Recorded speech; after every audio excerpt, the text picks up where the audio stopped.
ನಿಮ್ಮ ಕುಟುಂಬದ ಕುಲಕಸಬೆ ಯಾವುದು? ಕುರಿ ಸಾಕೋದು. ನಿಮ್ದು ಯಾವ ಜಾತಿ? ಕಾಡುಗಲ್ಲ. ಉಪಜಾತಿ ಯಾವುದು? ಕಾಡುಗಲ್ಲ. ಸರ್ಕಾರದಿಂದ ಯಾವ್ದಾದ್ರು ವಿದ್ಯಾರ್ಥಿ ವೇತನ ತಗೊಂಡಿದ್ರ? ಸ್ಕಾಲರ್ಶಿಪ್ ಏನಿಲ್ಲ. ಎಷ್ಟಿದಾವ ಕುರಿ?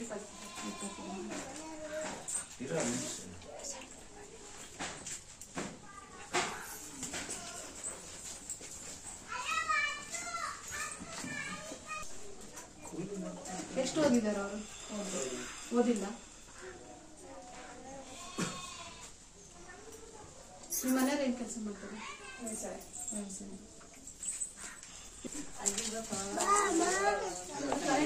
ಫ್ರೀ ಆಯ್ತಾ?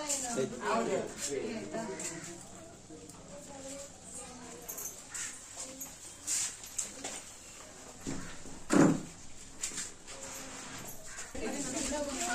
ಅದಕ್ಕೆ ಸಿಪ್ಪ ಐಟಿ ಸುಮ್ಮನೆ ಮಾಡಿರೋದು ಎಲ್ಲರೂ ಬಸ್ ಸ್ವಲ್ಪ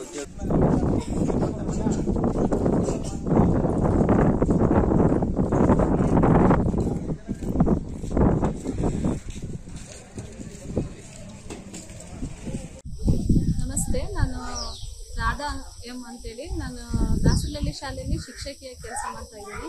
ಸರ್ಕಾರದಿಂದ ನಮಗೇನು ಈ ಸಾಮಾಜಿಕ ಮತ್ತು ಆರ್ಥಿಕ ಸಮೀಕ್ಷೆಯನ್ನು ವಹಿಸಿತ್ತಲ್ಲ, 22ನೇ ತಾರೀಕಿಂದ 8ನೇ ತಾರೀಕಿನವರೆಗೂ ಎಲ್ಲ ರಾಜ್ಯಾದ್ಯಂತ ಸಮೀಕ್ಷೆ ನಡೀತಾ ಇತ್ತು.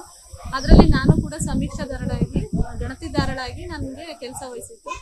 22ನೇ ತಾರೀಕು ರಾಜ್ಯಾದ್ಯಂತ ಎಲ್ಲ ಲಾಂಚ್ ಆಗೋದ್ರಲ್ಲೇ ಆಯಿತು. ಅವತ್ತು ನಮಗೆಲ್ಲನ ಏನು ಮಾಡಿದ್ರು ಅಂದರೆ ಕಿಟ್ ಎಲ್ಲ ವಿತರಣೆ ಮಾಡಿದರು. ಮತ್ತು ಎಲ್ಲೆಲ್ಲಿ ಹೇಗೆ ಹೋಗಿ ಮ್ಯಾಪಿಂಗ್ ಮಾಡಬೇಕು, ಮತ್ತು ಆಮೇಲೆ ಹೇಗೆ ಎನ್ಯುಮರೇಟರ್ಸ್ ಎಲ್ಲ ಹೋಗಿ ಗಣತಿ ಮಾಡಬೇಕು ಅಂತೇಳಿ ಎಲ್ಲ ಗೈಡೆನ್ಸ್ ಮಾಡಿದರು. ಅದಾಗಿ ನಮಗೆಲ್ಲ 23ನೇ ತಾರೀಕಿಗೆ ನಾವೆಲ್ಲ ಫೀಲ್ಡಿಗೆ ಬಂದ್ವಿ. ನಾನು ಕೂಡ ನನಗೆ 116 ಮನೆಗಳನ್ನು ವಹಿಸ್ಕೊಟ್ಟಿದ್ರು. ನಾನು ಇಲ್ಲಿಗೆ ಬಂದೆ, ದಾಸರಹಳ್ಳಿ ಶಾಲೆ ಊರಿಗೆ. ಇಲ್ಲಿ ಬಂದಾಗ ನನಗೆ ಫಸ್ಟ್ ಸ್ವಲ್ಪ ಸರ್ವರ್ ಪ್ರಾಬ್ಲಮ್ ಆಯಿತು. ಆಮೇಲೆ ಫಸ್ಟ್ ಡೇ ಬಂದಾಗ ಒಂದೇ ಒಂದು ಮನೆ ಆಯ್ತು ಅಷ್ಟೇ. ಅವಾಗ ತುಂಬ ಬೇಜಾರಾಯಿತು. ಒಂದೇ ಮನೆ ಅಲ್ಲಪ್ಪ, ಇನ್ನೂ ಎಷ್ಟೊಂದು ಮನೆ ಇದ್ದಾವೆ, ಹೇಗೆ ಮುಗಿಸೋದು ಅಂತ. ಅದರಲ್ಲೂ ಕೂಡ ಒಂದು ಮನೆ, ಒಂದು 6 ನಂಬರ್ಗೆ ಒಂದು ಮನೆ ಅಂದರೆ ಒಂದು ಮನೆಯಲ್ಲಿ 2 ರೇಷನ್ ಕಾರ್ಡ್ ಇರ್ತದೆ. ಅವಾಗ 2 ಫ್ಯಾಮಿಲಿ ಅಂತ ಆಗುತ್ತೆ. ಅವನ್ನೆಲ್ಲ ಹೇಗೆ ಕಂಪ್ಲೀಟ್ ಮಾಡೋದು ಅಂತ ಯೋಚನೆ ಆಯಿತು. ಆಮೇಲೆ ನಾನು ಅಂದ್ಕೊಂಡು ಇಲ್ಲಿ ನಮ್ಮೂರಲ್ಲೆಲ್ಲನ ದಾಸರಹಳ್ಳಿಲಿ ಸ್ವಲ್ಪ ಎಲ್ಲ ದುಡ್ಕೊಂಡು ತಿನ್ನೋ ಜನ, ಬಡವರು ಇರೋದು. ಅವ್ರು ಏನು ಮಾಡ್ತಾಯಿದ್ರು, ಬೇಗ ಕೆಲ್ಸಕ್ಕೆ ಹೋಗ್ಬಿಡ್ತಾಯಿದ್ರು. ಸಂಜೆ ಬರೋದು ಬಂದಾಗ ಸಿಗ್ತಾಯಿದ್ರು. ಅದಕ್ಕೆ ನಾನು ಹಗಲು ರಾತ್ರಿ ಕೂಡ ಇಲ್ಲೇ ಉಳ್ಕೊಂಡ್ಬಿಟ್ಟೆ.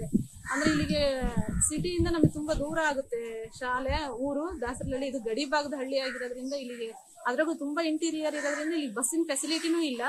ನಾವು ಬಂದೋಗೋಕ್ಕೂ ಕೂಡ ನಮಗೆ ಸರಿಯಾಗಿ ಸಾರಿಗೆ ವ್ಯವಸ್ಥೆ ಇಲ್ಲ. ಅದಕ್ಕೆ ನಾನು ಇಲ್ಲಿ ತುಂಬ ಒಳ್ಳೆ ಜನ, ಇಲ್ಲಿ ನಮಗೆ ಇಲ್ಲೇ ಉಳ್ಕೊಳಕ್ಕೆ ವ್ಯವಸ್ಥೆ ಮಾಡಿದರು.